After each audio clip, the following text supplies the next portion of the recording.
518 or 1784 And wines from fruits and herbs. 10% alcohol by volume. So when you're looking for the circling the globe, circling the nation. This is Bell the Nation. Bell the Nation. Bell the Nation. The biggest conversation on this side of the globe. I am Dr. Doris Charles, your hostess. Why not join us on Mondays at 3:30 p.m. to 5 p.m. and on Thursdays at 5 p.m. to 7 p.m. for your bi-weekly editions of Bell the Nation. If you need to hear conversations on current happenings and more, then invite a friend and tune in to www.behillnews.net. It's about radical radio right around the world. Bell the Nation. It's the program that highlights issues that touch and concern people's lives.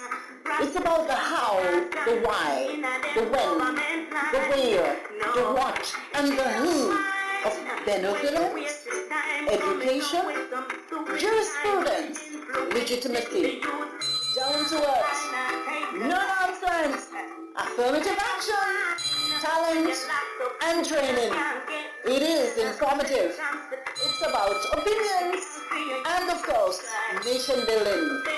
Looking forward to your comments and calls. 1-784-529-8518 or email us at BELLDNATION@gmail.com. Get in touch again at 1-784-529-8518 or email us at BELLDNATION@gmail.com.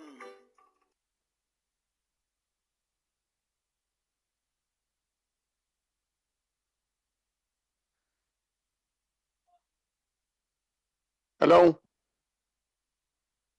Hello?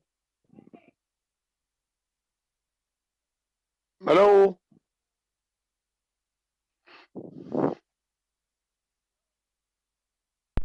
Hello?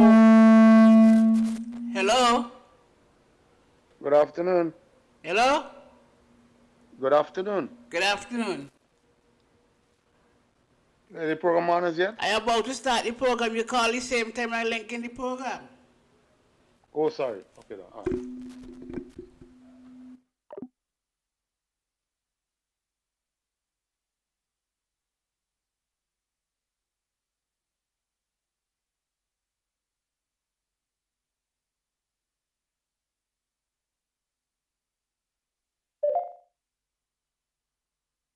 Ladies and gentlemen, boys and girls, under the hearing of my voice, this is Bell Nation. Bell Nation, the biggest contributions to conversations from this side of the globe. This indeed is the voice of the National Liberation Movement, a movement with a political arm. It's Bell the Nation, the biggest contributions to conversations from this side of the globe. My name is Doris Charles, and as usual, this evening we have with us Mr. Gerald Williams. So indeed, Micah chapter 6 and verse 8, he says, He has shown you, O mortal, what is good. And what does the Lord require of you? To act justly and to love mercy and to walk humbly with your God. Our sponsors this evening, as per usual, are www.behillnews.net. It's about radical radio right around the world. The number to call is 1-784-529-8518 or text us at 1-784-491-3923 or write to us at BELLDNation@gmail.com. That's BELLDNATION@gmail.com. We come to you with a compliment as well of St. Vincent and the Grenadines' finest wines produced by Dave Roots. And for more information, please call him at 1-784 593-1564. And Pesco Vegetarian, please place your orders through us at 1-784-491-3923 for all your vegans and pescatarian needs. Mr. Williams, we want to welcome you in a very special way today to Bell the Nation. Welcome, Mr. Williams, and greet our listeners all over the world. Yes, good day, Dr. Charles. Thank you very much. And good afternoon again. So it's a pleasure to join you on air. And also, first, I do begin with thanking Behil News for giving us the platform to reach out to our fellow citizens and wherever you are. And even we have our international listeners who join in as well. And not forgetting our sponsor, Dave Roots, for being very supportive. So we do appreciate that as well. And just welcome to our regular listeners. And if you're new, welcome as well. And please, the telephone call is my best friend. So, but still, we do appreciate whatever medium you use. Exactly. And let us make it an interactive program as always. Keep us engaged with those texts or emails. But telephone call is top on the list. So thank you very much and welcome again to be part of the program as always. Yes, indeed. And I know you will join with me, Mr. Williams, in saying a happy birthday to all those persons who are celebrating birthdays. Also, condolence to the bereaved families within our listening audience. A blessed day to you as you celebrate life. For those who are just celebrating life, welcome to all our new listeners. And congratulations to those who have either been promoted or you just need that congratulatory word from us.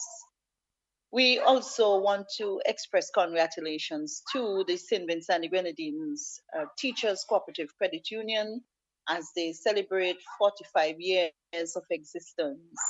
There was a church service yesterday, and there are several other things that are going to be happening throughout the year, but we would have seen heard rather, for those of us who attended, we'd have heard how 11 persons were signatories to the first, how would I put it, application form. They were signatories, though, to the formation of the St. Vincent and the Grenadines. I think it was this particular credit union, and thereafter they are now celebrating.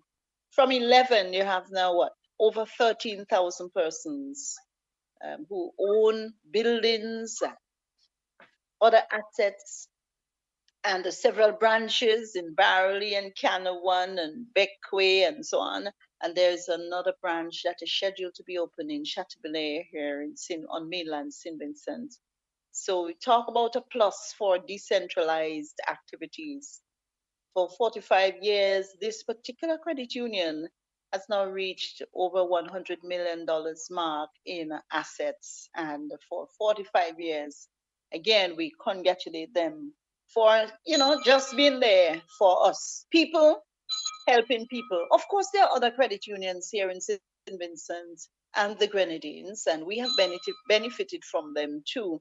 But I must say congratulations, especially to Chief Executive Officer Mrs. Jasmine Daly, Jasmine Huggins Daly, as well as our president, and the board president is Mrs. Miriam Roach, and all the other committees and staff members who are there holding the fort. So again, congratulations to you. Mr. Williams, just recently we took a bold step, and that bold step was to cross the island. So on May Day, which should have been celebrated as the Workers' Day here in St. Vincent and the Grenadines, many persons we would have seen traveling to the beach, the various beaches, and just celebrating a quiet moment. Instead, that day saw us driving across the island here in St. Vincent. And there's one thing that I noted, one thing that struck me, is that there was a need for change in government, change that cried out to us. 99% of persons cried out for that change. And what say you about this phenomenon? I've never seen that anyhow in all my life, that so many people are crying out for change. Yes, it was a very interesting experience, as you mentioned, and what was also interesting is that the other thing in common, not only the changes, the there's other things that came out of it, accountability. This is also something that we lamented on a few times, and you can see a nation is also hot because they more or less feel like disconnected from our leadership. So it has been a really interesting experience, and also it has been a painful one because another thing that came out as well of that pit stop is the widespread and openly victimization. So I hope we'll be able to address these issues. I don't want to go into too details, but those are the other things besides the change. They also the victimization, the call for accountability. And I would hope that, as I say, we be able to address these issues. But it's very interesting. Okay, Very indeed, interesting. indeed. And so, ladies and gentlemen, our topic for this evening is a simple one: cutting across the country on the 1st of May 2023. Cutting across the country on the 1st of May 2023. This is BELLDNATION, the voice of the National Liberation Movement, a movement with a political arm. And we are coming to you with the compliments of www.BaleNews.net. It's about radical radio right around the world. The number to call us here is 1-784-529-8518. And please text us if you can. 1-784-491-3923, or write to us at belldnation@gmail.com.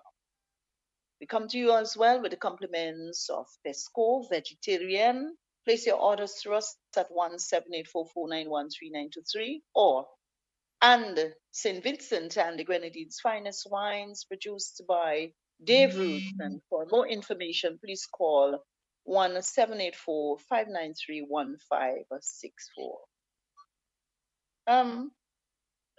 So indeed, we started from Chateaubriand. Is there a call online, please? Hello? All right, so we go ahead.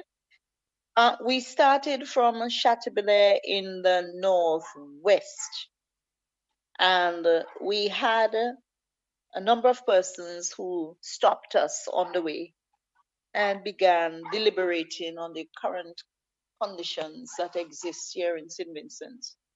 My question is, do you think the voices of rural persons, persons who live in the rural areas of St. Vincent, let me say who live in the country, you think people's voices are being heard enough? What do you think? Well, that I don't know, but as I would just stick to what I've mentioned is the consistency in terms of the victimization, the accountability, and change. But that would have been a very good question to ask while we were actually on that movement, so that I won't be able to give like a direct response to it, because that was an opportunity missed. But then again, it's also an opportunity going forward to address these issues. Correct, correct. Did you notice anything about the mountain range? Remember, there is this company called Renault that has contracted to, or put another way, that has quote unquote invested in St. Vincent and the Grenadines. But have you noticed? We went around to Richmond area. You notice anything in terms of the destruction? I call it the destruction of the mountain range, and I've never seen that in my life. I don't know if I am if I am too naive when it comes to, taking a more in-depth look at things like a quarry. I've never seen a mountain become so it's like your sculpt is a sculpture, you call it. So you're sculpting the mountain and actually just really and truly leveling off all of the, what is that, aggregate, all the sand and the stone and the what have you, and that entire thing would be destroyed. I've never seen that, Mr. Have you ever seen anything like that, Mr. William? Well, I was amazed by it as well because what that shows, there appears to be a lack of a proper assessment because Mm-hmm, when you actually assign a piece of land for a quarry, you must do some assessment to see mm-hmm, which area would actually contain the material or the resources that you actually trying to acquire for that project. And when I, as you mentioned, when I look at the vast amount of land that has been destroyed, because I even asked, where's the stone? And then a few okay. of the villagers actually point and say, well, well, they kind of like chuckle a bit because I was Mm-hmm, saying, okay, all that land that has been cleared away. I mean, and then some of those areas were actually areas that were being farmed. And right. what also came up is the lack of respect for these farmers and lack of proper transition, even though obviously if they say they want to acquire the area for some investment, it's just the manner in which it was done. Mm-hmm, And what is it I don't really want to come down too critical, but it's really concerning because we're talking about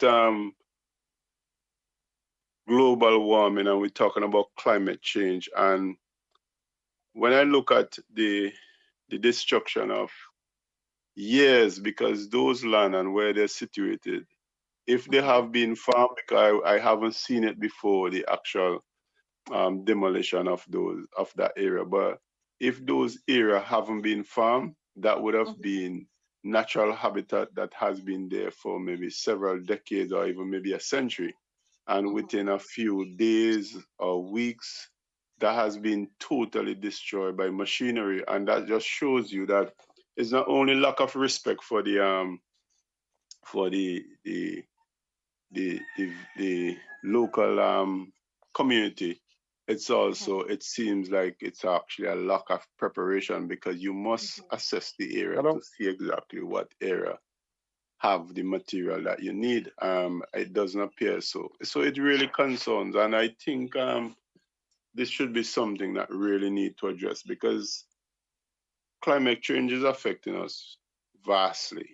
And if we are saying that we want to go green, we shouldn't be contributing towards the destruction of any natural habitat, and especially if there's any exceptional cases, because I do understand you don't want to see that we call anti in terms of opposing against anything in the best interest of our citizens that to develop the country. But at the end of the day, we have to be realistic because we can't just destroy everything for the sake of money because that also has a repercussion. Mm-hmm. Hello? Now, what I've Hello? noticed from villagers, a number of them that we would have spoken to, what they Hmm. said is that they are very concerned about mudslides and so Yes. on that could actually occur during the rainy season. Hmm. And there is a village, I think, on the other side. So we were standing in the Richmond area looking upwards at the entire destruction of that mountain range. Hmm. When I tell you, well, you would have seen it here, the entire destruction of that mountain range. And to hear villagers complain and their voices are not being heard. Oh, they're talking and they say they would have made sufficient noise. Hello? What does it say to our people? What does it say to us as a people, I should say, when it comes to us Hello? wanting, we want change, but not at the expense of, as you would rightly say, we're not opposing for the sake of opposing, but Yeah. rather when it comes to a structured way in which things could have been done, and why that particular mountain range? Why not elsewhere? Probably, to the interior, away from more on the interior and away from a village situated, well, it's part of a town, that particular area there. Why? Why it should to be there? Those are questions I suppose we cannot answer for ourselves. But why earmark that area to think, well, okay, the people them, even if they make noise, we just disregard what they say and go ahead anyhow. There was a big, big thing down there. Look, you had people like Dr. Murray who would have spoken out in terms of the environmental impact assessment that was done in previous years. And the claim was that the newer version of an environmental impact assessment was not done. And yet, that's a claim that was made by many. And yet, I mean, things just went ahead. They just went ahead, Mr. Williams. Well, I Nobody don't. came back to the community, nobody came back to the media to say a new assessment was done. Is it that if anything goes in St. Vincent and the Grenadines? Well, it appears so in a sense because I remember, I don't know if you overheard, there were several mention of more or less feel like a letdown and a disrespect by the current representative. So they have actually voiced their discontent in that regard regarding to their current representative. I don't have to call the name because I think we should know who are the representative for that area. So and if I don't expect any leader to get it right, but at least reaching out to the people, even though you had to make your decision anyway, is to listen to them and show them that you care, and then also come back to them and you let them know exactly why the decision was made. But it doesn't seem like that happened because they have voiced that heavily. And as you mentioned, I remember also mentioned that there's a possible of landslide, because what I've also I've noticed as well that a few occasions where you have these type of huge construction, they tend to cut the land in a slope way. So by cutting it in a slope way, it tends to provide a bit of a base. But when you cut it that straight, that within itself, as you get any rain, everything just come downhill. So I'm not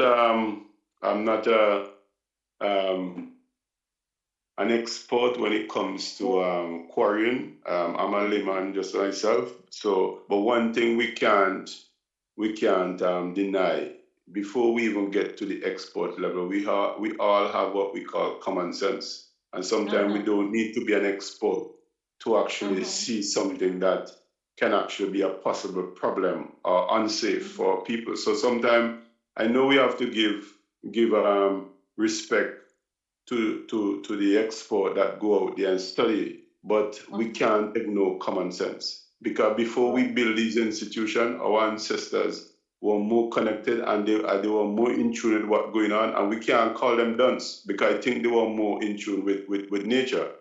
So it's very painful. It's hurting, but I also feel happy that I have the opportunity to reach out to our people, listen to them, because we're there to represent our people, and I think we owe them something. Not only when we need their vote, we owe them that consistent connection to let them know that we are here to represent you and not there to dictate what we want to do. Yeah. Yeah, but it was quite interesting, quite interesting. And then we traveled from there upwards, all past Petit Bodel, then up past places like Coles Hill, and then we came all the way down into Spring Village Park, Cumberland. One of the things I've noticed is a little bit of agriculture, and but also there was a dry sort of the atmosphere, not only atmosphere, but I suppose that we have going through a dry spell. It's not the rainy season as yet. Someone mentioned the other day about using seawater, and well, that was using seawater for another purpose, and that was to drive electricity. But in terms of reservoirs, in terms of collecting water, in terms of pushing water onto the land. Any observations, let's say, for example, in other countries, what advice can you give to our farmers? And hold that thought. I also understand that there are several tanks that were distributed to farmers. I think that was post Sufre eruption.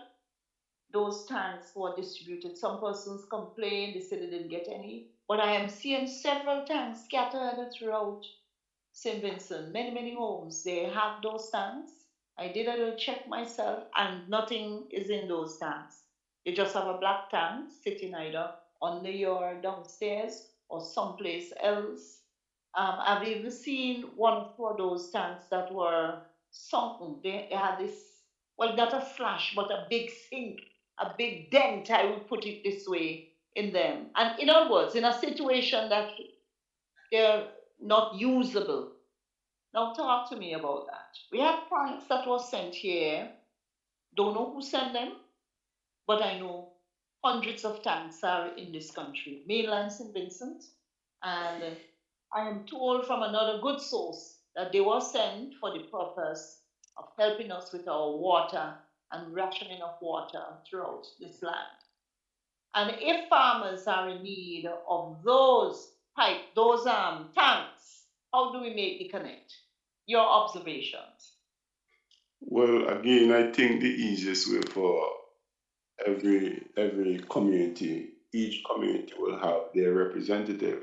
And I don't know exactly if there's an opportunity for they to have like community meeting.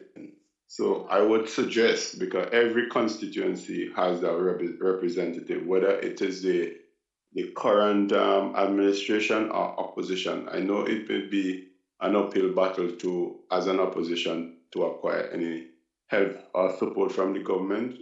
But at least I think that would be the best way forward, is to approach your representative, and they would actually guide you as to if it is as accessible, and if not, how to go about it. But also bear in mind there was a period that can be a couple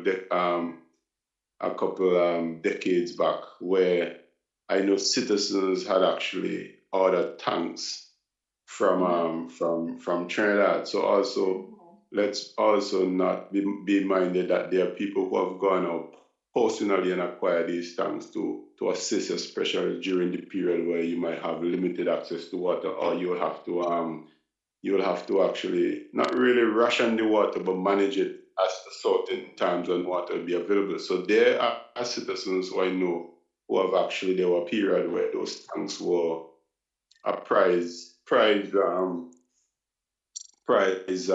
commodity to have in terms of usage. So it's just to be mindful of that. But as I would say, your community representative would always be the first point of contact to find out if there's any help you need, because we have to be able to adapt. And because we are having these unusual weather, we have to also come up with innovative ways of farming. So, again, I would advise to reach out to your representative and see what is there, or what help you can acquire. Or if not, they can point you in the right direction as to how to acquire some form of help to improve on your farming. Some years ago, with this water tank, I was told that the price of the water tanks were really exorbitant, because there are persons, as you rightly say, would have tried to import water tanks from places like Trinidad and Tobago. And one man was, he was expressing his hurt, he was expressing his anger at getting the kind of price they charge him at the port to bring in water tanks. And he said he would have preferred to go to Trinidad to live as opposed to importing tanks.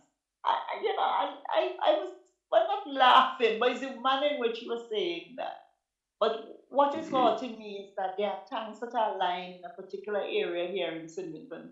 And some persons who are listening to me would have called privately and expressed their disgust and their anger over the fact that several tanks are just in that particular area. They know where that area is. And every day you pass up and down, and those tanks are lying there.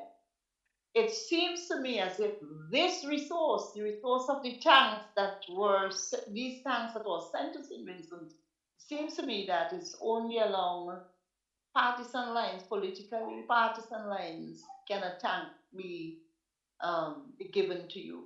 And I'm wondering about that. If we continue to harp on the fact that the resources are the resources of the country are the resources of the country, how do you get around that, Mr. Williams? Eh? Would somebody tie me up and push me over a wall and let me go and punch one of the tap and then make some noise in this country or something? What should I do if I want a tank? And by the way, if you tie me up and push me over the wall, by the time I done punch up the tank ain't good. They might be I take back. I'm not advocating for persons to become violent, mind you. Just jokingly, I'm saying, how do you get a tank? Do we steal a tank by night? Huh? What do we do? Because it seems to me as if there are some persons who will never get a tank, just like the love box. Remember that love box? There's a story about that love box. You go and you ask for a love box, and they will come back to you and tell you they will have to call to find out if you can get a love box. I don't know what the criteria is, save and except that it looks very much like only certain people who voted for the ruling, voted for the party that now forms government, that should be government for all. It seems to me as if there are some persons who will never get a love box, and I know what I'm talking about. Let them challenge me on that issue because I am fully aware, I have evidence that persons would have called to get a love box. And if all now so they're still looking to see if the love box again will resurface. Partisan politics plays a significant role in the apportioning of resources in this country, and it ought not to be, because we have a government, of course, that the one Unity Labour Party won. But the thing is now that it's not Unity Labour Party government. It should be a government for the people, by the people. Yes, somebody made an observation as well when it comes to, I think we were hit from Barrel in the area. We were hitting down those places. And somebody made the observation that under Joshua, yeah, and under the Labour government led by the Right Honourable Milton Cato, as well as under Sir James Mitchell's party that won, that was the NDP, the New Democratic Party, that they have not seen the kind of political rivalry that currently exists. They observe, they're old enough to have been around to observe that as soon as these politicians win their seat or win or form government, that the country goes back or revert to a pre-election state where me and my neighbor, although we voted for a particular party, we are now seated waiting on the administration of everything else that's called proper and good governance to us. But they say under this current administration, they use the terminology, if you don't say red, you're dead. You ever heard anything like that, Mr. Williams? What are you observing? You have lived with grandparents and so on, and as a little boy, in comparison to what we have. Do we have a kind of tribalism? Do we have a kind of divide that defies logic?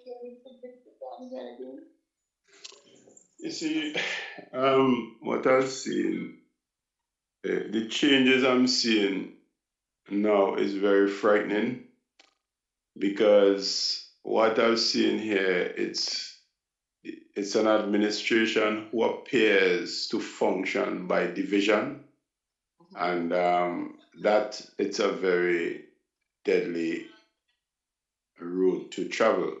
I remember growing up, it was more like yes, there were always political rivalry, but it was more of a banter and insult. Like everybody will know who actually support Labour, they call them a Labour hag.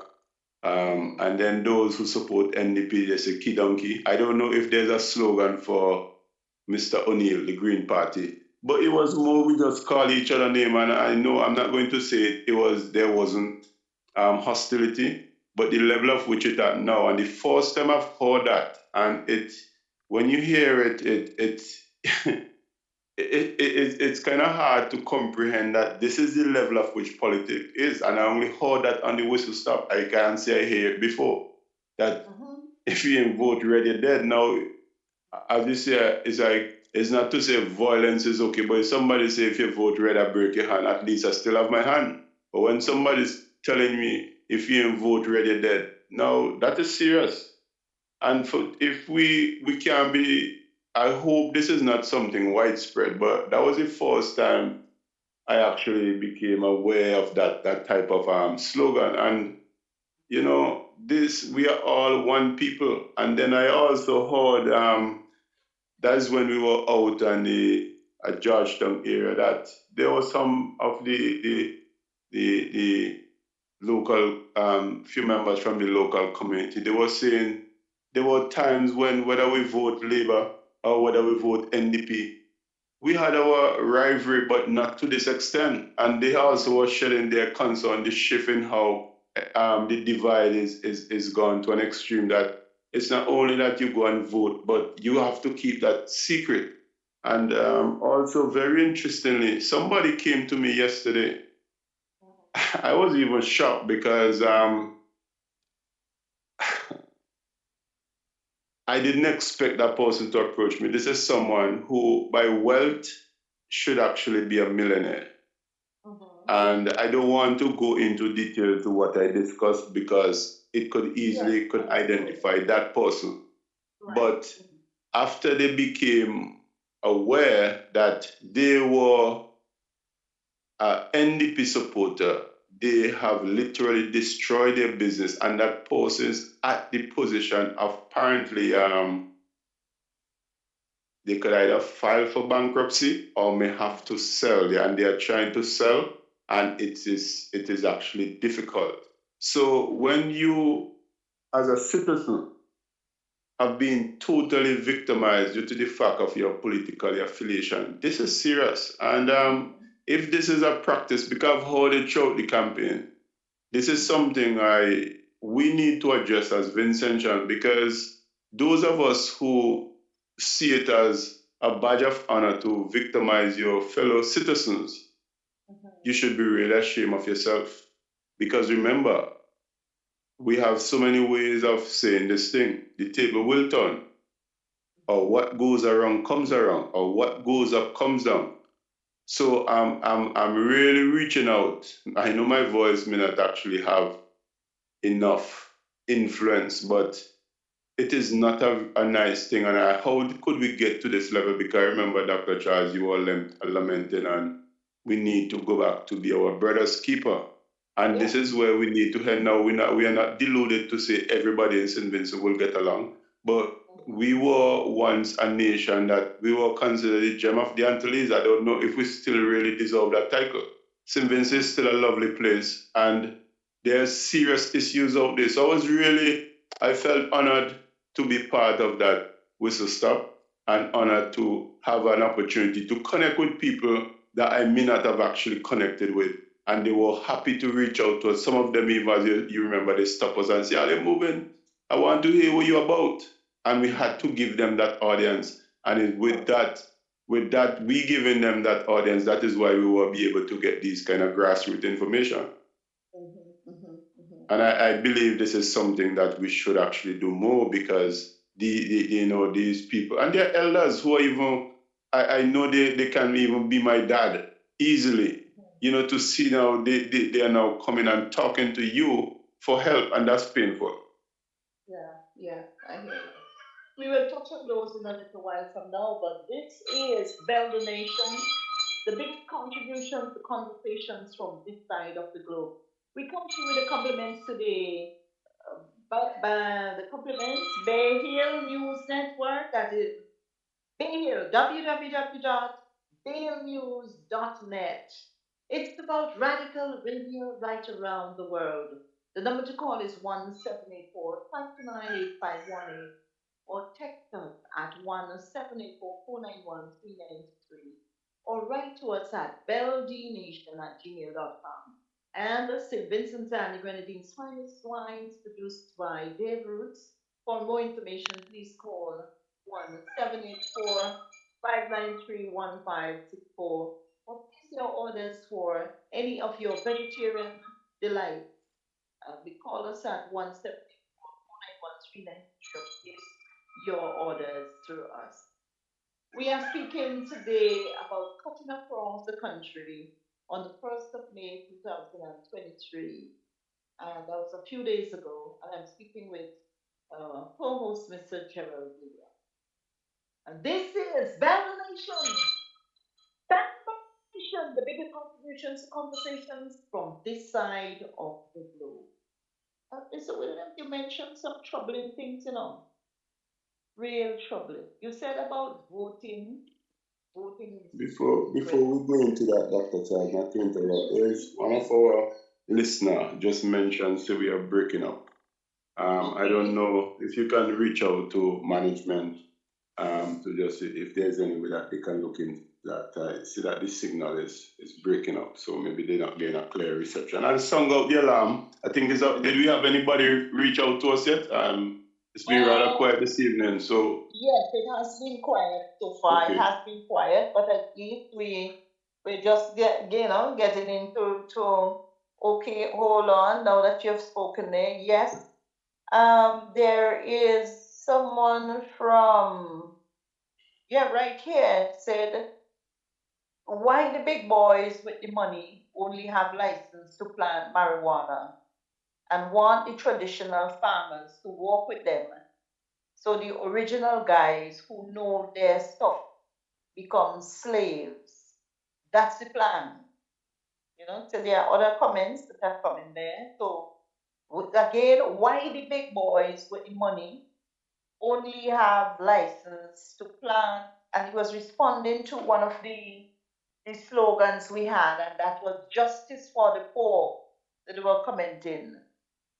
Why the big boys with the money only have license to plant marijuana and want the traditional farmers to work with them? So the original guys who know their stuff become slaves.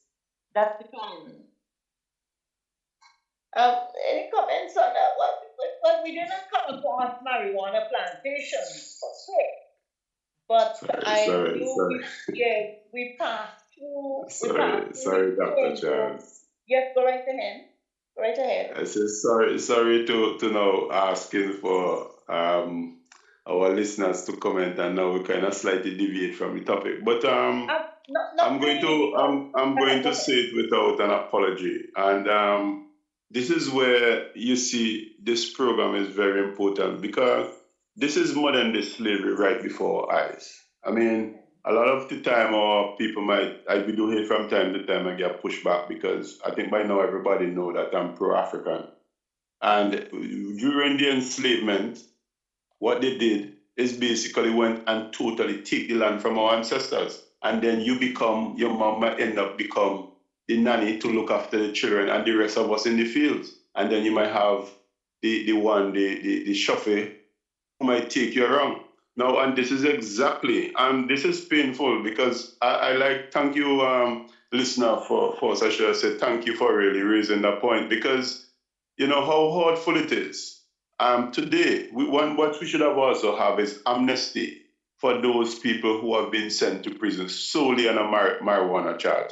Secondly, you should have several aspects. It's just like you can go to PH Vera or Graves or Curry's, and you have retail price and you have wholesale price. You should have even have special investment opportunities for the small farmers because we won't have the money, these big farmers. And it's hard to see that, yes, not only farmers have actually been sent to prison. Peter Tasha also almost lost his life when he said legalize it. Bob Marley, they were advocate for these things. And to see that now that the same people or remnants from those people can come back and use their finances to literally do the same thing to our people. This is something that we need to address because it is wrong. And I'm sorry, PM Gonzalez and your administration, I try to not to be too direct, but this is because I remember when I listened this speech, I felt so happy. I say, you know what? Finally, PM Gonzalez have the courage to have done again. We have put our people in a form of modern day slavery. And I'm asking to our people to rise up against injustice. It's about time because, you know, when you watch before our eyes that you, the native for the land, cannot even benefit from a natural resources, a natural talent, the natural knowledge that you have, and you have the land, and to now to see you become a slave again, it is wrong. And I'm saying it publicly. Vincent John, it's time enough for us to rise up against this administration. And when I say rise up, let me make sure, because then my term will be taken generally, let us rise up legally. Make sure all of us get our registration complete, and we are going to push. We don't have to wait until the 2026 when the election is officially due. Let us push for early election, because I don't think we can last with the kind of injustice, with the amount of victimization, and the whole country is in a mess. And I'm calling to our people to rise up, because we are the owners of St. Vincent and the Grenadines. PM Gonzalez and his administration is the trustee. We trust him and his administration to manage our resources. And as we talk about the quarry, total disrespect, and we being constantly disrespected. You talk about the dredging of our seabeds. No, nothing is actually going into the proper studies as to the effect of the aquatic life. Those people who solely depend on the sea. Seems to be no form of respect, no form of process how you address these issues. And I'm saying to our people, it's about time. We have to take back this country, in the sense that our people should be feeling that we're not beggars, and we have hard-working people here in St. Vincent. All we need is an opportunity. I'm sorry to go on like this, but it's painful. We passed one medical marijuana facility. I'm not sure if it is functioning properly. The walls were pretty high. That was in the Cane Grove area. There may have been others. You mentioned There's one in Queensbury. There's one. Okay. You would have mentioned about amnesty. I think I heard you mention amnesty. But in 2020, when we check our notes, we realized that there was an official release from the Medical Cannabis Authority. That is before they zero in on, and they put up one of our young, bright fellows, a gentleman by the name of Mr. Mapp. Very nice guy.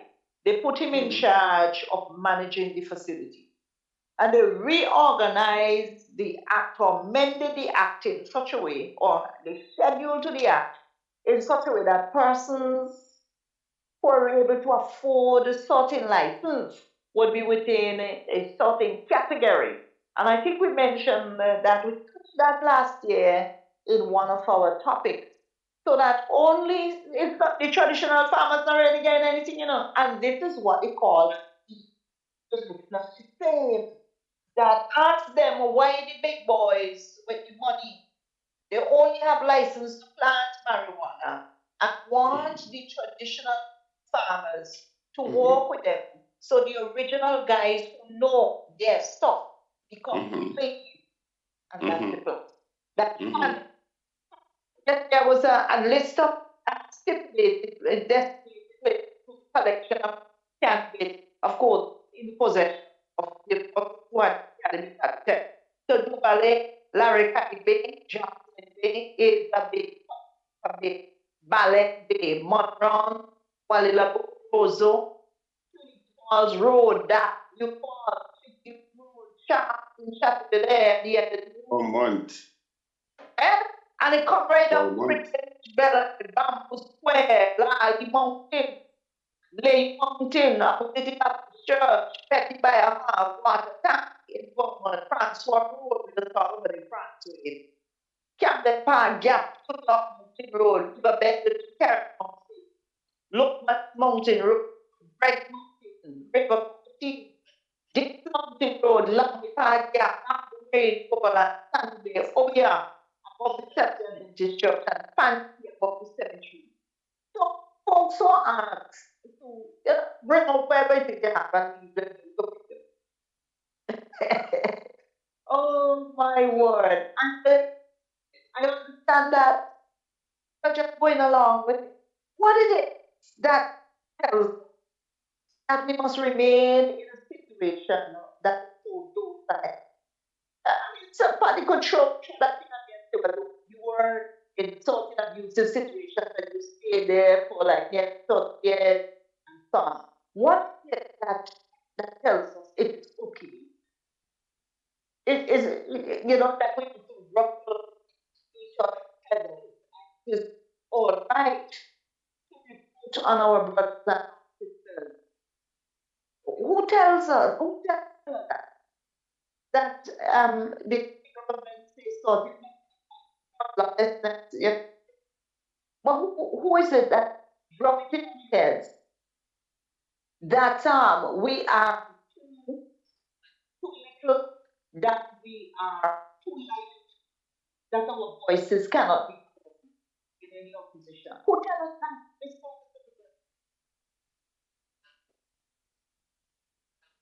Who is it, Mr. Williams, there? Who is it that Yeah. tells us that it is okay for us to just remain docile and people look at us as if we're stupid, for want of another word? No, say it grassroots, because once you speak like that, I think everybody would understand. So it's not, you don't have to even go for it, because once you speak like that, the only thing now, if we have those international listeners, we'd have to, let's say what stupidity mean, because then we kind of leave them out. But the ordinary Vincentian, we don't have to explain anything. They would understand it.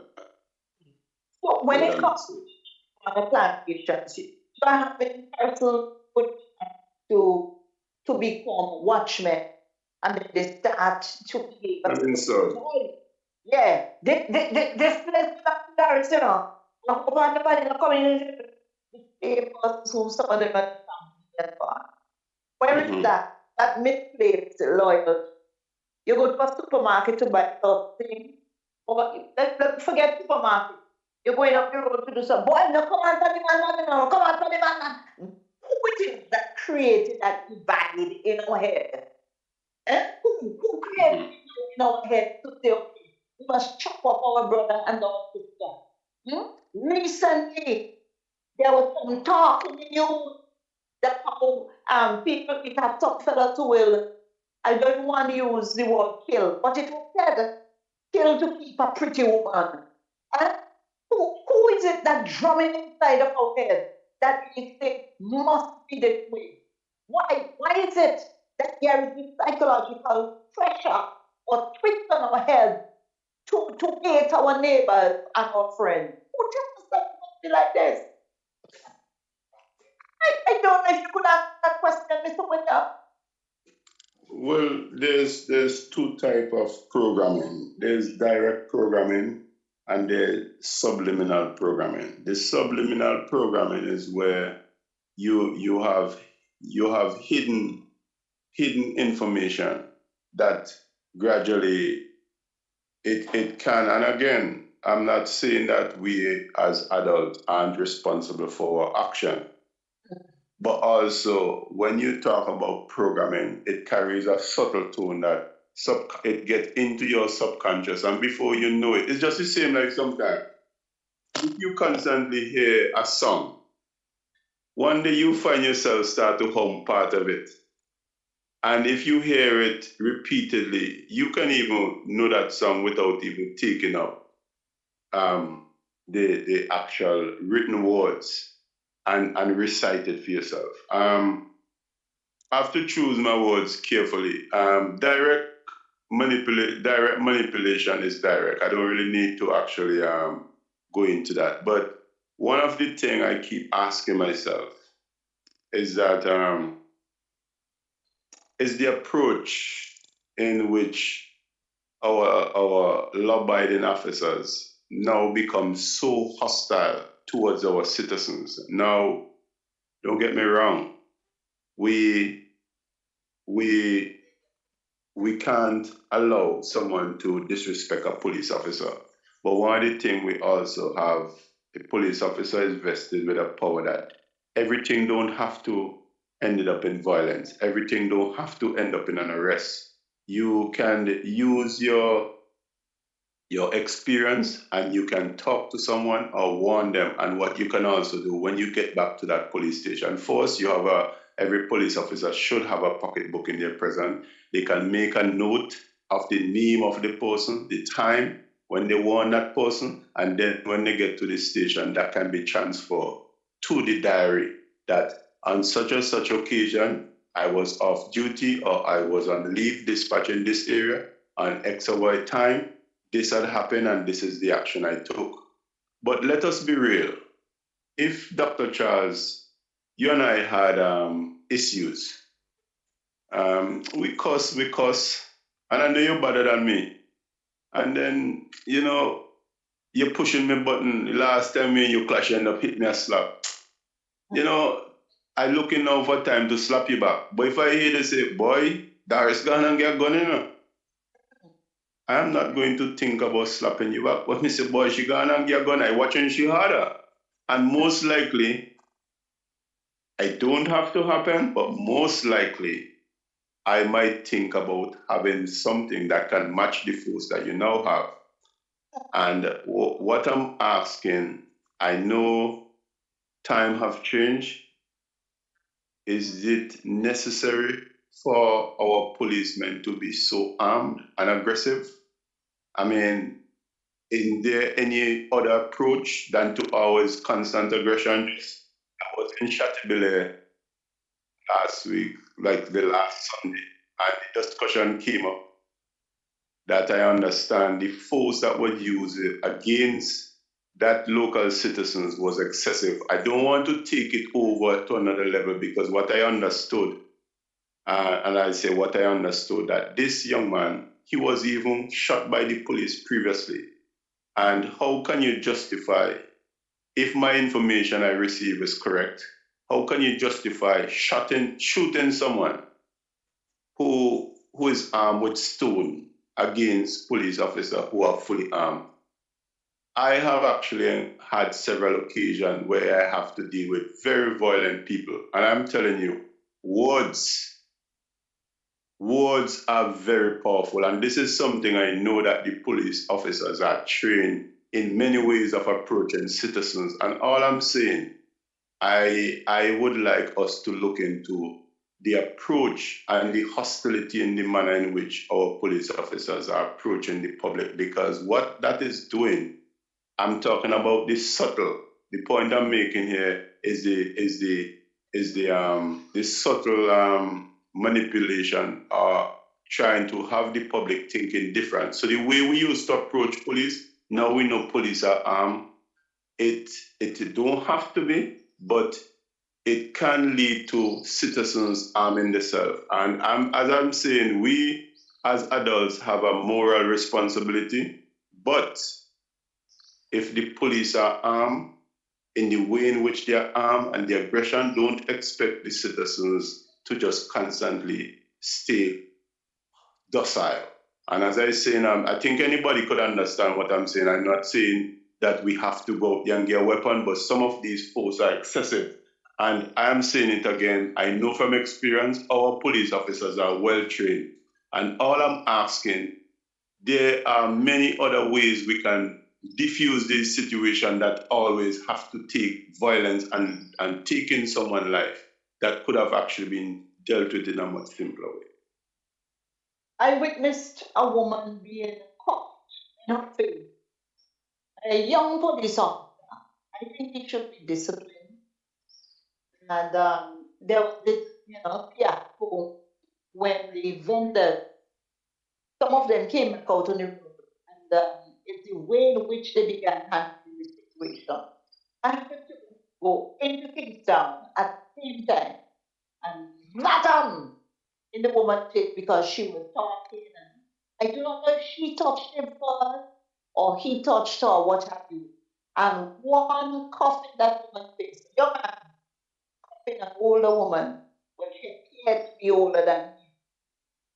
Is it force? And his hand was hovering over his gun. I do not know where that.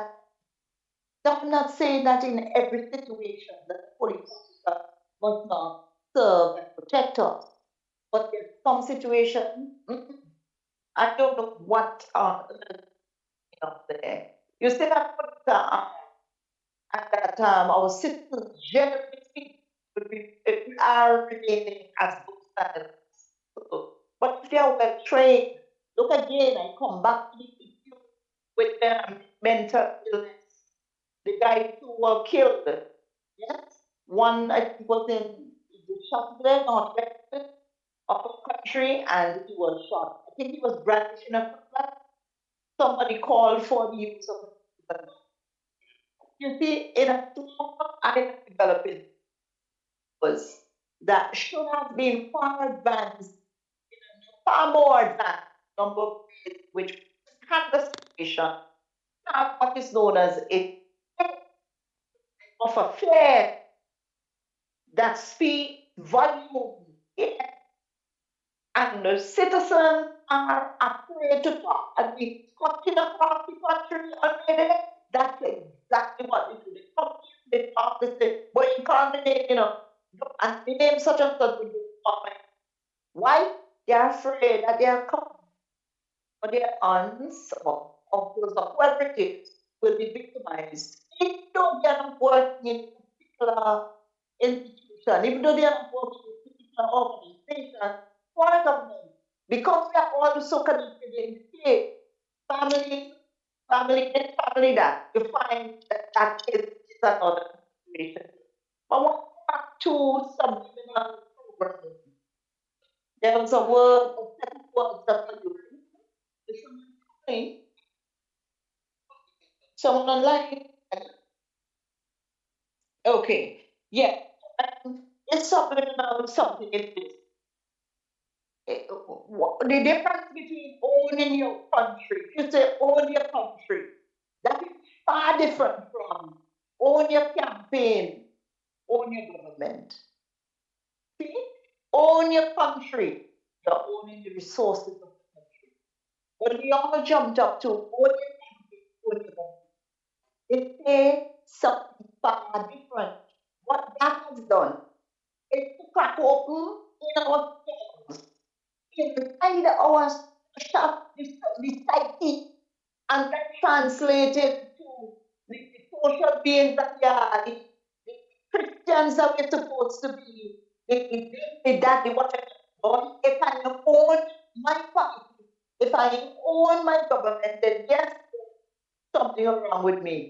Another subliminal message that was sent to me when Dr. Gerald had his celebration for the 22 years that he was in government. He said, come back home. You are the downside to that, or the flip side to that, is those public parties which cannot be protected. They are not needed. They should be sidelined. So come back to Papa. And that Papa will give you everything that is connected to both direct and subliminal programming. Because it's a focus that you don't belong to anybody, if you are not included in the party. And that nobody should own up enough and to stay in terms of being able to live. Analyzing the policies of a government and saying, okay, they are not delivering on this, they are not delivering on that. And see those three words we working on, accountability, transparency, integrity. Those are issues that should mark any campaign, any political campaign going into the future, convince anybody. We must hold our government accountable. There's also their actions should be transparent, their promises should be transparent, and then the promises, their manifesto should say, okay, this is what we're going to do. If they can't deliver, bring them, hold them to account, and bring them down if they cannot deliver. And your thing is integrity legislation. I have learned, I said it in a previous program, I have learned that there are who not just overreach, but they use their position of influence and they have interfered with people's children. We all have children in this nation. And if we cannot safeguard them, who will? And those persons, if I catch them and have the evidence, and I am in a position where I can definitely take them to court and jail them for misusing and abusing their positions and destroying the lives of our children in St. I will do it. So help me God. Integrity legislation is key. Integrity legislation. Somebody's desk, you know, a whole heap of paper with type of whole heap of things and say, this is what will be the true thing. But that thing was for fact wrong intentions. Please end out of this. We can't continue this to destroy ourselves. Yeah, I don't know. Good evening. Is someone online? Yes? Good evening. Okay. Yes, Mr. Williams. Go ahead. Because I'm not the person. Yes, go ahead. You're breaking up a bit. You would just need to give me a refresher, please. The refresher is accountability in a nutshell, transparency, and what else again? Integrity. If those three issues, especially integrity, we've got to run a campaign on that to hold our government accountable. Number one, their actions, their words should be transparent. And number three, integrity legislation should feature heavily in any campaign going forward. That's what I'm saying. So I was asking for your comments. And I'm going back to a comment that was sent to me via one of our listeners. Yes, go ahead, please. Well, we should not even be asking for this. This should have been a given. This should have been a standard protocol. So for us to have to be asking for this, it just shows that the level of management in the way how our country is being managed. This should have just been a given. And if we're not aware, it should have been like a delay, but at least we know it will come. And when you look around, you can actually see it's more or less like a pattern or a trend in the way how this current administration is managing St. Vincent and Grenadines. I don't even know if to call it managing, but let's give it that to be politically correct. So what you're asking for should not have been something that we should be asking for. It should have been a given. And as you I think that you're aware, we have this consistent throughout the whistle stop that citizens are asking for accountability. They want an end to the victimization. And the pressure is on. The pressure is great. And when you talk about victimization, it's run deep, because I said to you, when I listen to my fellow citizens who actually reach out to me, and I can't say in what capacity they're reaching out as well, because, you know, you don't want to put 1 and 1 and 2 and create more pressure. It's very painful, because at the end of the day, as I keep saying, if you are in the opposition, you're not exempted from paying tax. So why should you be victimized openly and no one is being held accountable? This is really so wrong. And then you want us to walk around as law-abiding citizens, and the minute that we may do something openly, then the law comes down. So where is the law for this administration to let them know that they're not above the law? Yeah. This is Build the Nation. The biggest contributions to the side of the globe. We come to you with the compliments today of www.billionnews.net. It's about radical radio right around the world. The number to call is 1-784-529-8518. Or you can text us as you've been doing. Keep those text messages coming, but yet we'll want to hear from you. Text 491-3923 or 1-784-491-3923. Here said that day a few text messages. Tell them, meaning tell the government to give us opportunities to benefit globally. Markets we need, and this is market for produce. And we would have heard that on the campaign trail. On a campaign trail, we would have heard that as we cut across, that's our topic for discussion today, cutting across the island or cutting across the country, mainland that is, on May Day, 1st of May 2023. So tell them to give us opportunities to benefit globally. Globally, markets we need for agricultural products, as well as things like marijuana. Marijuana was known as a green goal. Everybody was anticipating to get a piece of the action. But again, that is streamlined in such a way that government has made a schedule, has created a schedule to the license. They only give us the perception of reality. We talk about, yes, it's a green vote, but just a perception. The perception is keep the poor. And so the license, you have half-acre land, 5 acres of land, 10 acres of land, the higher people, is it more money they put on an exorbitant something?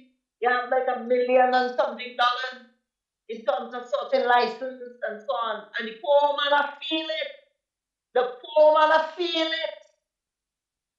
The other thing here is that we need licensed firearms as well. And the other one, we need licensed firearms as well to protect livestock, also to protect property. So yeah, madam, go ahead. Yeah. Yes, please, go ahead as you talk. You see, all these things we had before, our citizens that need protection. They need ways of protecting property, protecting family. But the escalation of firearm, especially we being a Christian nation, it also doesn't coincide or go in line with our Christian values, because then you talk about one of the main commandments is thou shalt not kill. So how can the PM claim that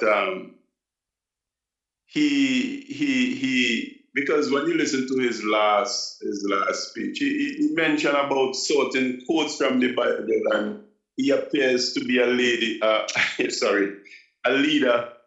who actually respect the Christian values.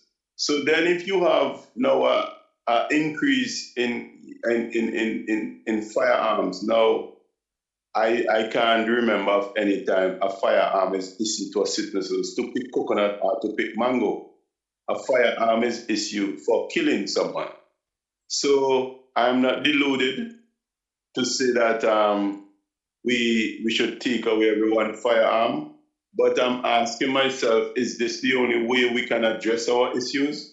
Is this the only way that if our neighbor may do something that we may feel unlawful, is to just harm them physically with a gun or kill them?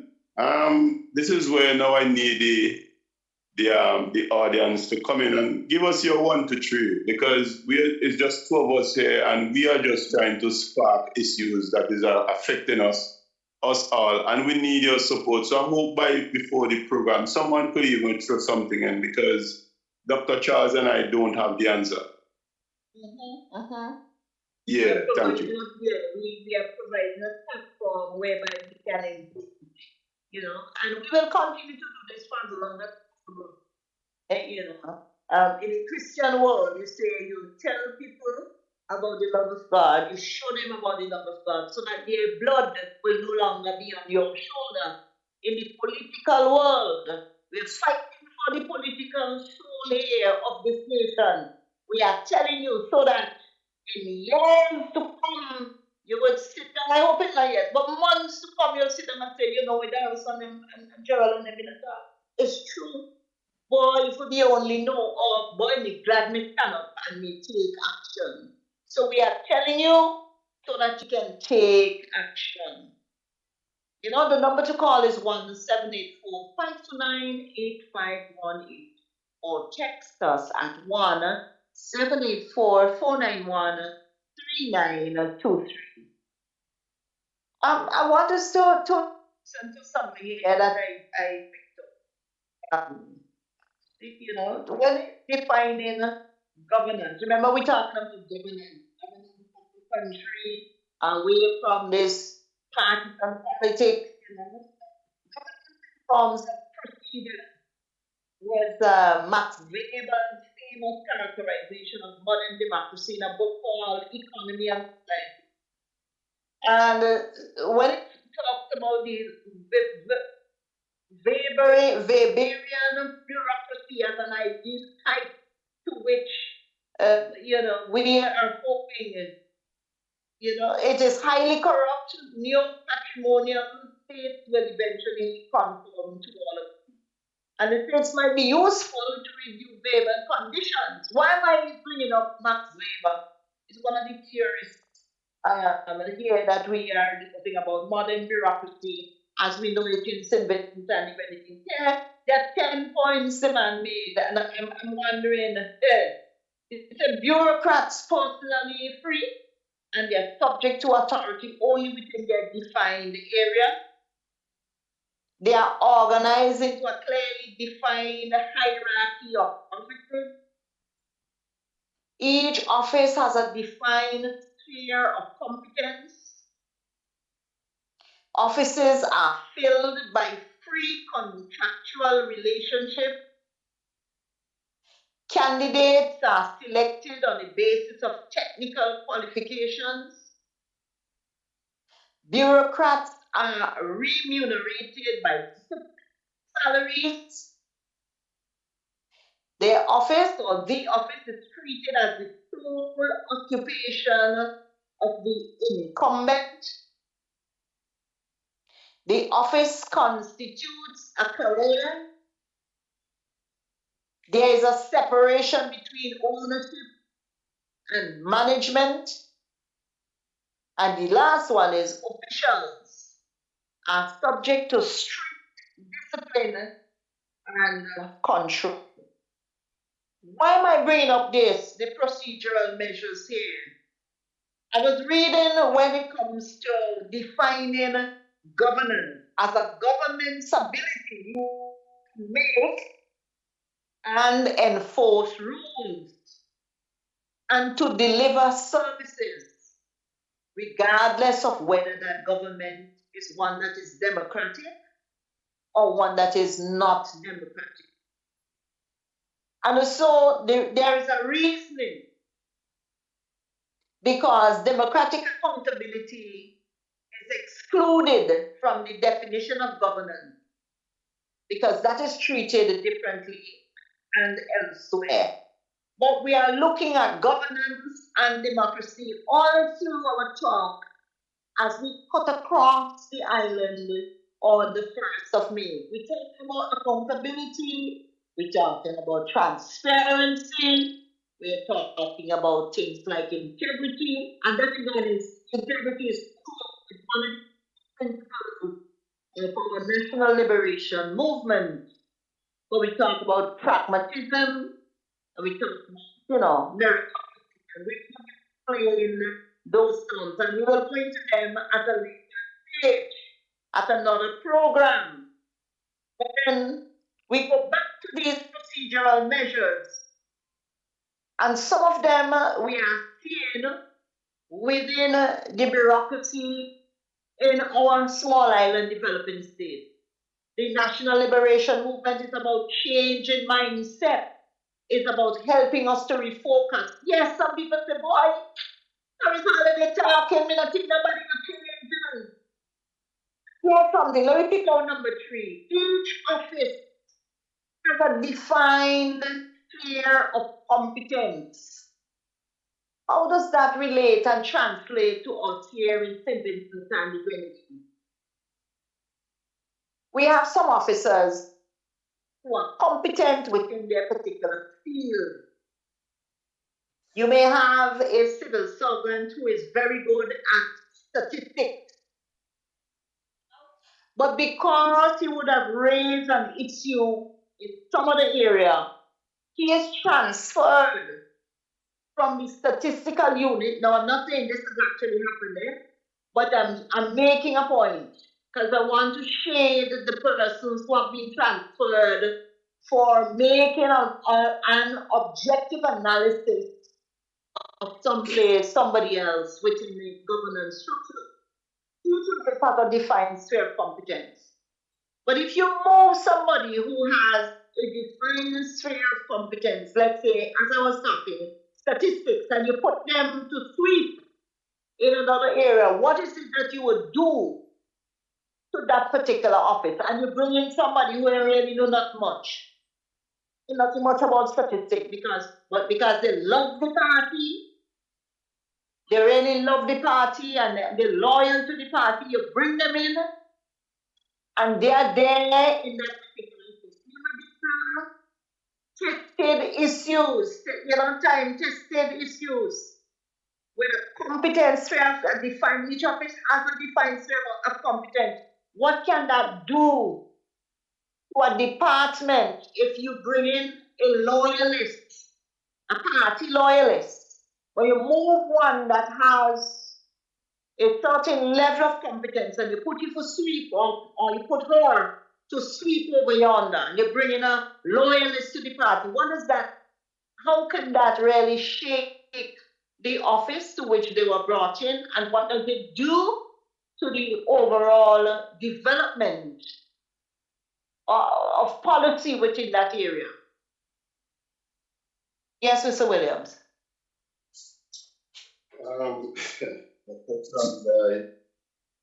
I find this, you're touching on some very interesting points here, because it was just today's one,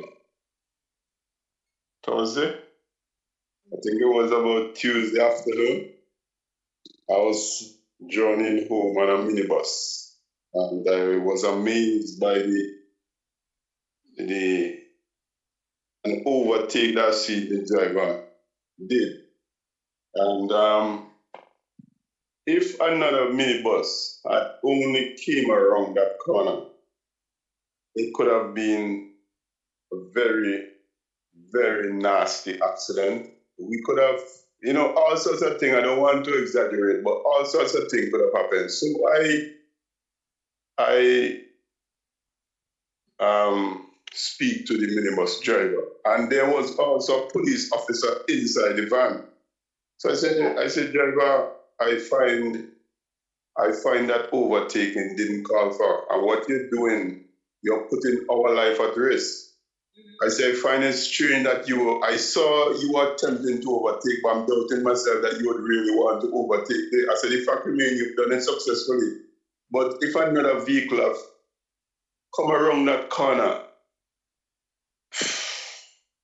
it could have been very, very, it could have been a very bad accident. And secondly, the attitude of the driver, it was unbelievable. And then when I ended up speaking to the police officer, and I said, man, how is it that you could be in a minibus as a police officer? And he knows that you're a police officer. So number one, he has no respect for you as a police officer. Secondly, why is it that you're not saying anything? And the police officer He opened up something to me. It is mind blowing. I am going to take it upon myself, and the reason why he haven't said anything is about a possible being victimized of executing his duty. And I will keep it that level. And if you're telling me a police officer is even afraid to execute his duty because of victimization, we are heading down a very dangerous route, because police officers are there to protect and serve and to help us as citizens to feel protected, and also to make sure that the law is being adhered to. So if you're having our very police officer fear of victimization for executing the duty, and again, I would not comment in terms of detail, because again, it can actually put that police officer's future at risk, but it is something I'm going to explore, because if that is really true, that is something I will make sure that I get involved in, because it is wrong and it is a really dangerous precedent. If our police officer have to be, if it's a widespread or if it's a one-off, but either what, I think it need addressing, because what I was told why the police officer was afraid to speak to the van driver, as I said, is fear of victimization, and it is really a dangerous precedent that our police officers are even afraid of executing the duty.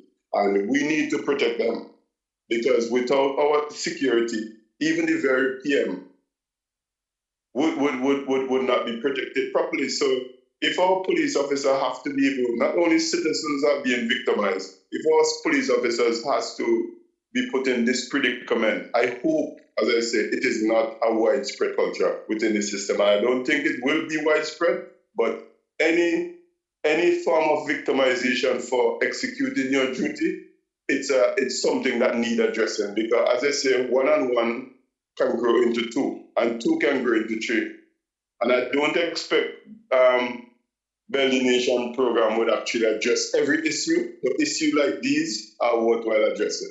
So it's interesting that you mentioned that, because for the little time I'm here, I'm really, I've actually came across some very interesting grassroots information that you don't even believe that is really happening in St. Vincent and Grenadines, and it's very sad. So we're getting back with trying to talk about the modern bureaucracy that we have here in St. Vincent and Grenadines. And I'm going to raise two issues that again surface as we put across St. Vincent and Grenadines. Scratch the surface on these issues and get us in a conversation. BELLDNATION, the biggest contribution to conversations from this side of the globe. And here's some comments. The killings that are happening in the majority in the country, the majority are drugs related and are being fought by gang members. I remember we were passing through a particular village, and someone indicated to us that the members, the persons within that particular village were still in mourning. And we did express our condolences to those persons who are bereaved. Passing across that area, there was a shop. It was selling, mangoes and bananas and so on. And the guys there were really appreciative of what we were doing and saying, and they held up their hands in acknowledgement to what we were saying, and it was really something. It was really something. And then here's another comment. Men are not killing each other because of high maintenance women. That statement is nonsense. And then it says he needs to say the real causes of those killings. I want to thank those persons who are making a contribution via our online medium. But the number to call is 1-784-529-8518. And then again, we continue to recognize that there are just a few persons who call in on a regular basis, but please call. Yes, there's another one. It says police officers ain't need to be afraid of victimization when it comes to the execution of their duty. They have the power in their hands. Yeah, they have the power in their hands. And that these are statements that sometimes they wonder, what kind of mind of an individual that will say these things? I don't understand. Mr. Williams, over to you. You know what they asked this for this contribution about 6%. When it comes to the, I don't really know, and it's good to hear that, as you say, that somebody has may have some insight into what are some of the causes of the killing. And again, these are issues that need addressing, because when these people lose their life, these are families who for life, possible children might be deprived of father for life. Again, I, as the caller mentioned, yes, the police officer have the power in their hand, but we also have to also understand that we have our superior, and they also can create a form of intimidation. And we all know, the police officers know that they have the law in their hand, but I guess we are talking about intimidation because sometimes even they themselves may realize that they cannot stop a police officer from actually carrying out the duty.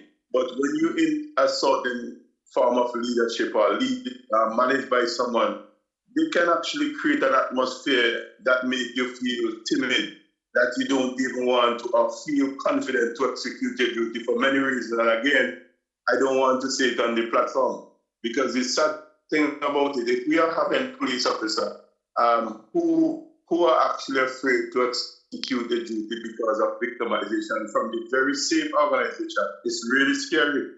Mm-hmm. So who is in charge? Is it the citizens in charge or the police in charge? Well, that's another story. That's really another story. Yeah, but it's quite interesting that we are having these comments. And again, there's somebody else who made that who made that observation. There's another comment, and the comment is indeed police officers are too afraid in this country. So wait, if police officers are too afraid and citizens are too afraid and victimization is on the rise, and there is a sense that, look, recently the safe execution of the order of the court,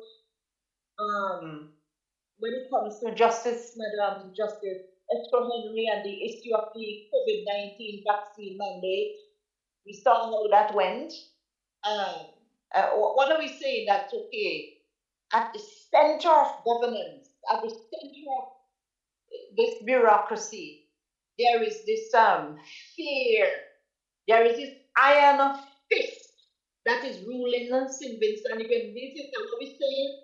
I do understand, so that you can perform your duties, even if you are competent in that particular area. There is a certain line that you can cross.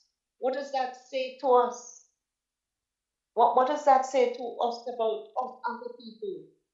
And why is it that we can't think outside the box? Meaning that you can't think rationally. You hear complaints from civil servants who say that if they bring up the idea of a particular program and they take that to their superior, the superior say they will have to run it by the minister first. What does that say to us about a governance structure, a bureaucratic structure that, of course, should have helped us to understand? Yes, there is a defined sphere of competence. Yes, offices are filled by free, so-called free contractual relationships. Or are they really free?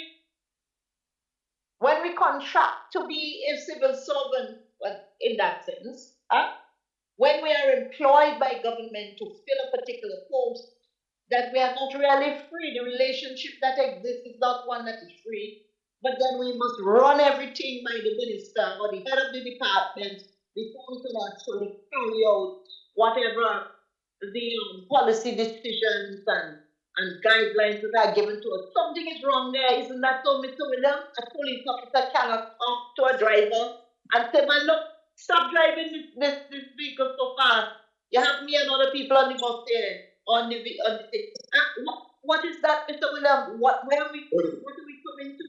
The OECF, the Organization of the Eastern Caribbean States, had to make a statement. They issued a statement recently being critical of some comments that were made on the judge and the judges within the USCS, and that was it came over the top. But the issue is that when you're kind of showing things like saying statements like, oh, the judges could be bribed and all of that. What is going on, Mr. Williams? Well, I mean, one thing that I know that, and the PM, I don't expect him to know the laws, sentencing and the grindings, everything. But what I do know, he actually have created a name for himself to have been a very good criminal lawyer. And you expect a level of respect, because when he was in court as a lawyer, they would have to address the court and respect the process and the law of the land. And to hear our PM have to address these issues, address the judge in that way,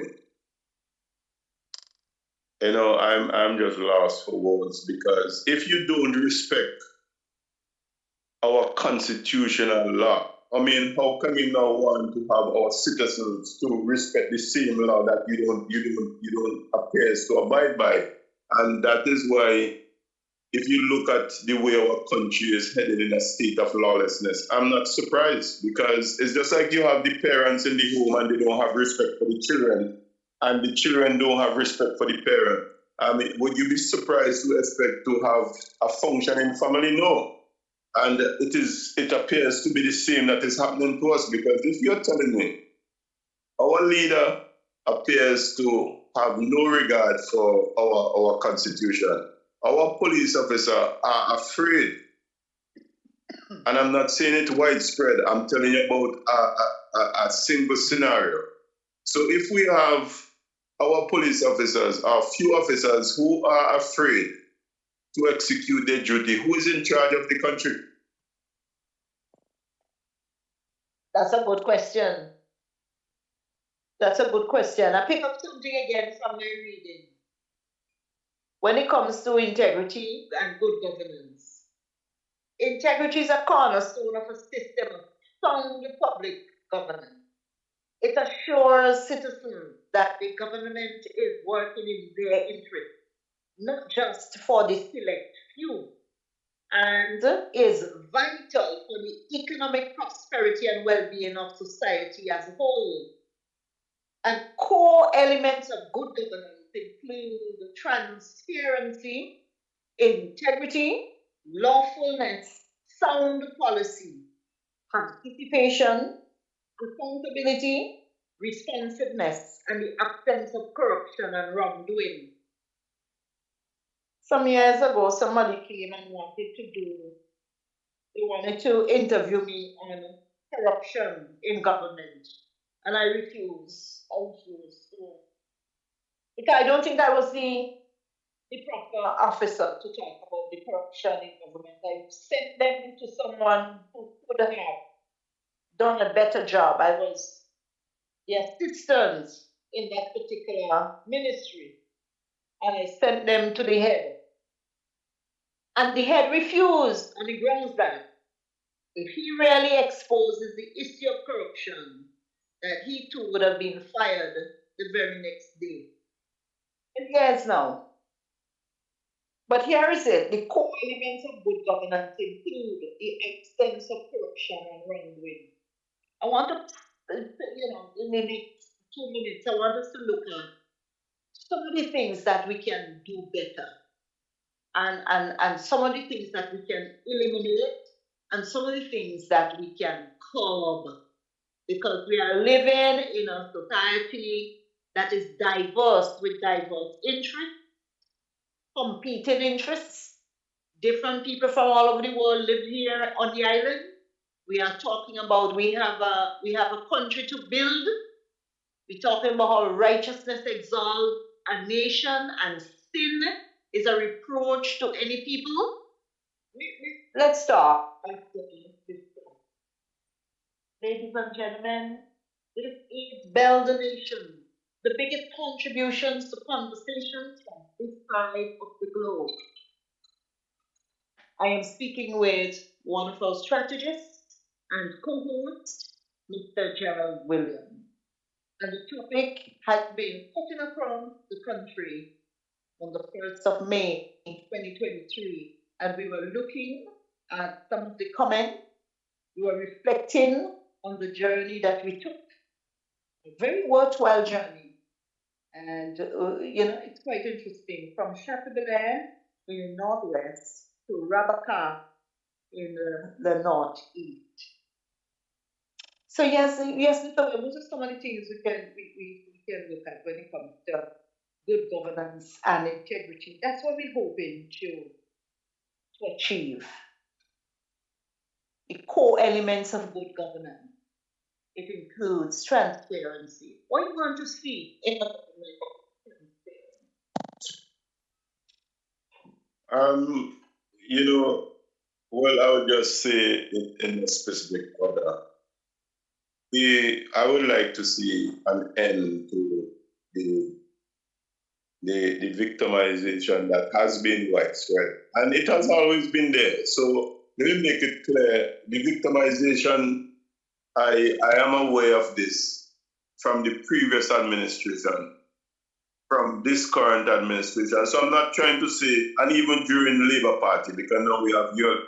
So victimization is not something new in the political arena, but it seems to me like it has been, well, I don't know if it's accepted, but it's something that is known openly and has been practiced openly without any form of repercussion. Because at the end of the day, these citizens, we are citizens of St. Vincent and the Grenadines. And why is it that we can't hold these citizens or whether you're part of the administration or not, accountable for openly victimizing our citizens of St. Vincent and Grenadines to the end, to the extent where it literally can actually put that person in a state of poverty. And I can't really comprehend that we have get to this stage. The other thing I would like as well, there are many issues, but we need to know. It's just like you having your money as a human being and you just spend it willy-nilly. We need to know how our finances are being spent, and we need to know the debt ratio of St. Vincent and the Grenadines. These are critical. Why it is critical? Because we don't have any industry. So our country is mainly a tax-generated country. So we need to know how our finances are being spent, because at the end of the day, as I said before, every loan has a security. What are the security behind these loans that we have taken from the various lenders? So these three things, yes, accountability, the debt ratio of St. Vincent and the Grenadines, and the victimization. I think these things are very important issue that need addressing. There are others. There are so many issues. The health status of St. Vincent and Grenadines, and it still falls under accountability. The NIS money. That's fall under accountability, but I think I need to mention it because also, if you remember, that was sounded several times on the pit stop. Where is our NIS money? We hear that mentioned so many times on the pit stop. Now, there was a woman back in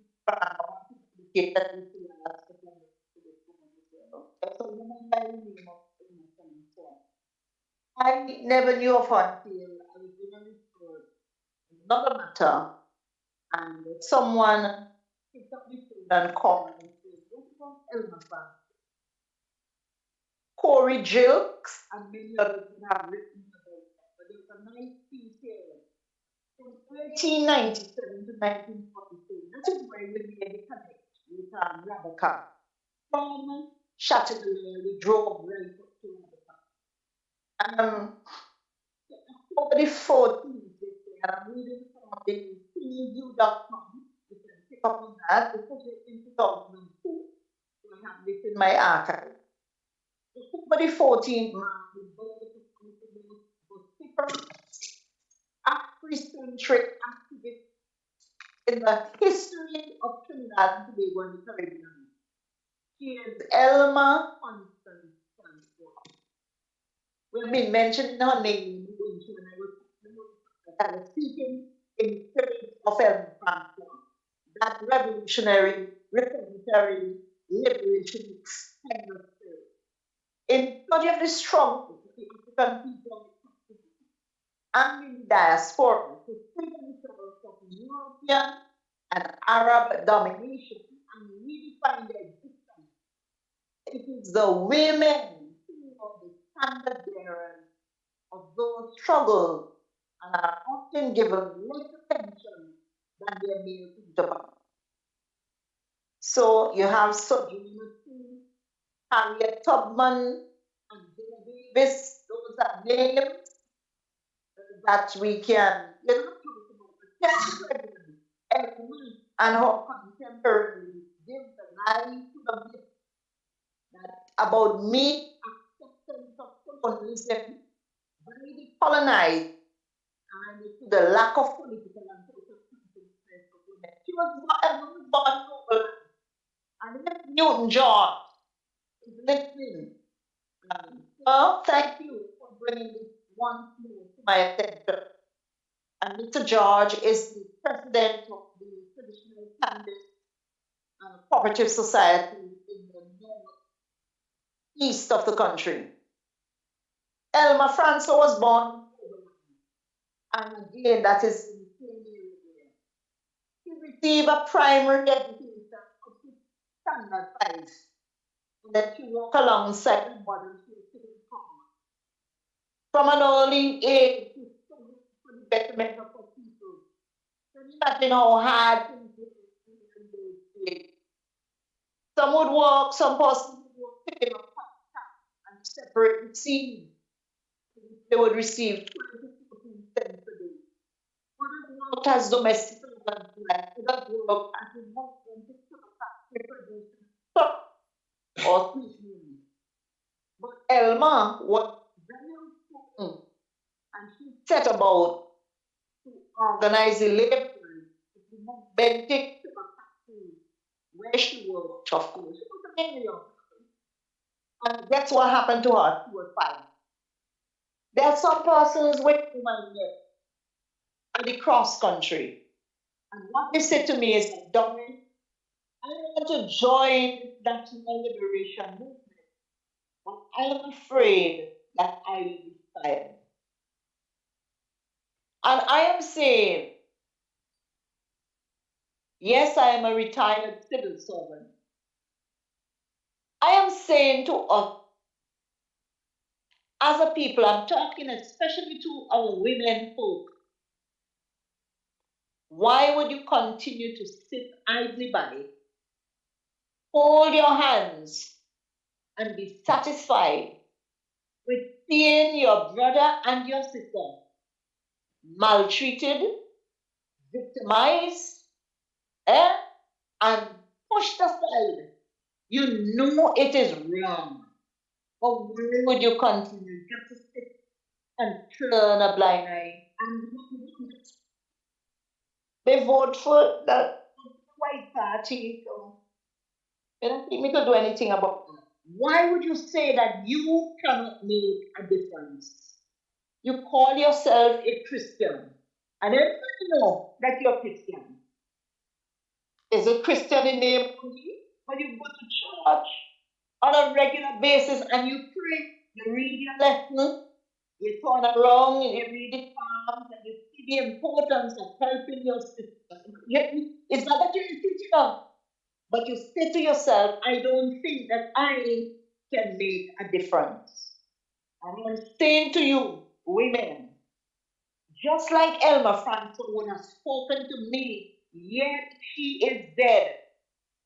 The point is that when I look at her and hear the words from Elmer Franklin, hear what people say about her, I wasn't living in our times, but something inside of that woman resonated. There is a struggle that is within us as women that we must stand up one for the other. You know? And she was born of young age, and she went to Trinidad and made history. In 1917, she had a son that was born. But in 1919, she was forced to leave him in the care of her grandmother, so she was migrating to Trinidad where there were better opportunities. And this is the thing about this fire in my bones. And Mr. Williams, I have grown children, they're in their own sphere of development. And I have hundreds of others that I, mentored here and there, taught the St. Vincent de Grenadines Girls High School. I went there as well as a student, and I came back and was able to do all sorts of things. But there's a fire in my bones that I cannot quench because it resonates with me when I hear Elmer Francois and other unsung heroes that are in hiding in our villages and our houses.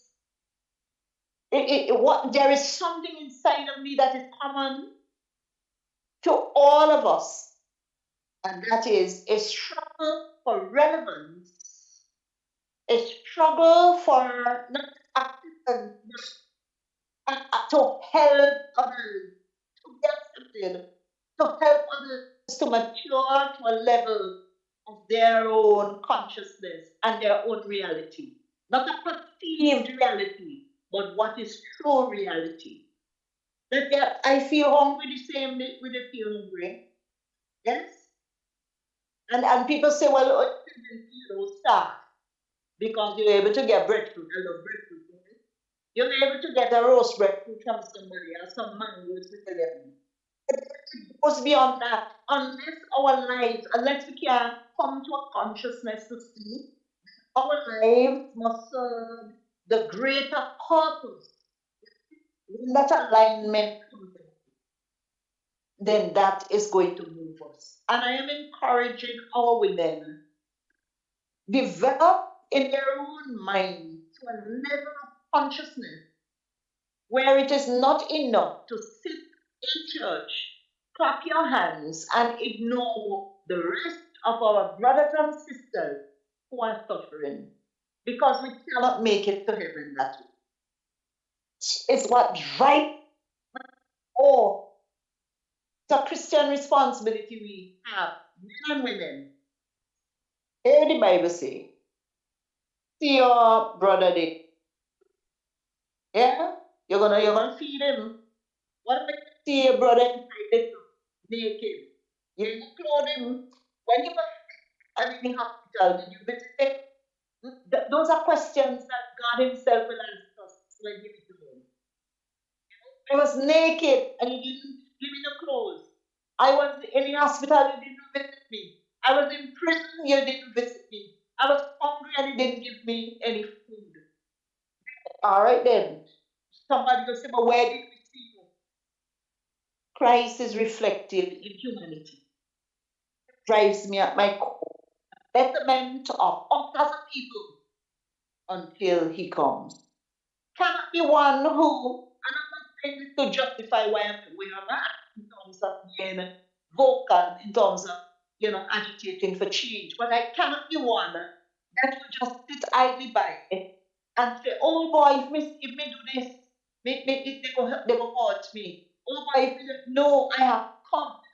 There's some women who are evolved with them. They get into where they are going to take charge of this country.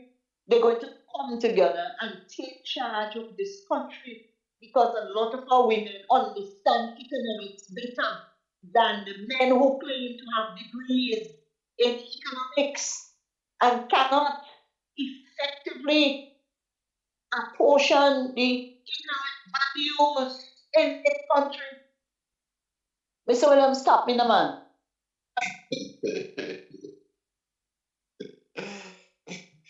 I would not stop you if you were actually saying anything that could actually could have caused you to be implicated. But we're just basically highlighting issues that affect our potential and also being the voice for the voiceless. So I would have actually said something, but I'm just listening to you as we give the voice for the voiceless. So I wouldn't stop you in that sense.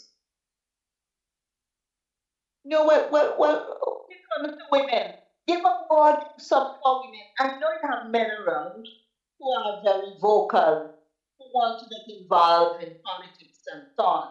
Encourage, from a man's perspective, isn't there value in women coming to becoming more and more involved in the politics and the governance rather than possible governance of the resources of this country? Well, I would just make it a bit more simplistic, and you know, a lot of the time our program cross over each other. I don't really see myself as a politician either, and I'm not. I always try to avoid politics. But the reason why I became so vocal, it started first with the volcanic eruption and the way it was handled, and just to make situation worse, because St. Vincent had actually suffered from like a triple attack. Let me say a triple experience. We had the volcanic eruption, then we had COVID, and then we had the dengue. So we had an uphill battle, and I know it is not a good place to be in as a leader because you know it's quite challenging. But when I see the consistency in the way, especially that what hit home with me is before we even get to the judge saying it was unlawful, I look at it in a common sense way that who leader can tell me or dictate what I put in my body. And even you are in prison, you're still entitled to that humane treatment. So who can dictate to tell me that if I don't take your medicine, I lose my job? And I'm still can't get my head around how our citizens are so quiet. So when you look at it from a biological and a human perspective, I still can't understand why our men are so quiet. And that is why I have so much respect for you. And I feel honored to join the platform for you. It's not to say a woman is not supposed to speak out, but naturally the woman would have been there as a supporter of the man because we have a natural, it's just like not only that physical attribute that we benefit from, we are a natural protector and our woman will actually support us. But what I've noticed is happening, and we have Dr. Arikana Chikumbu, I can't remember her name, she's a Zimbabwean, she's very vocal. You have Doctor, she's in Germany, I can't remember her name, I follow her. She's very vocal, and I can name throughout the diaspora and the continent where our men seem to eat some kind of crazy glue or silent pill. And it is scary. So it is a natural responsibility for us to protect and our family with the support of our wives, our girlfriend. But it seems to be that our men are just scared. So it's not really politics, and we cannot live. I don't know any society where you can be exempted from the effects of political decision. So why shouldn't we get involved? Because if you don't have get involved, what legacy are we leaving for our children? So we should get involved. Yes, I hear you.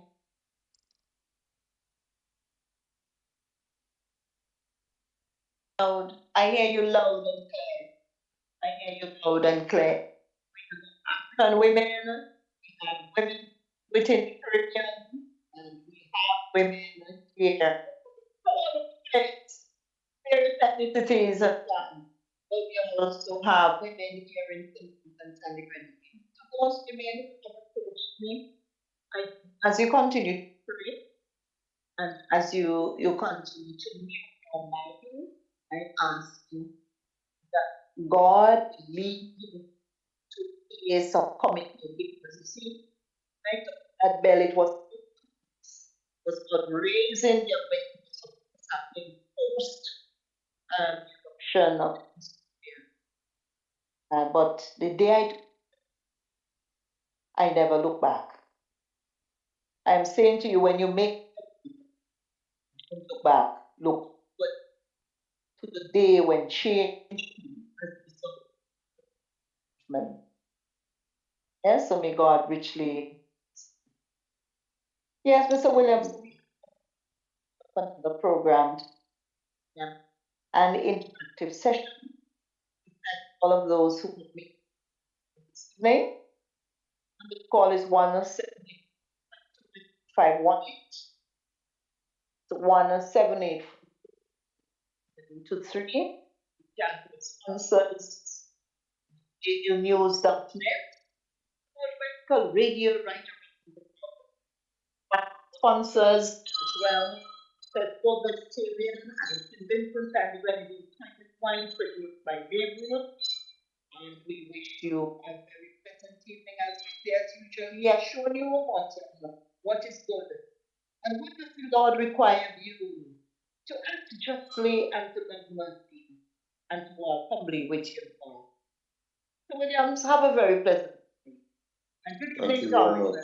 Have a pleasant evening as well. Goodbye.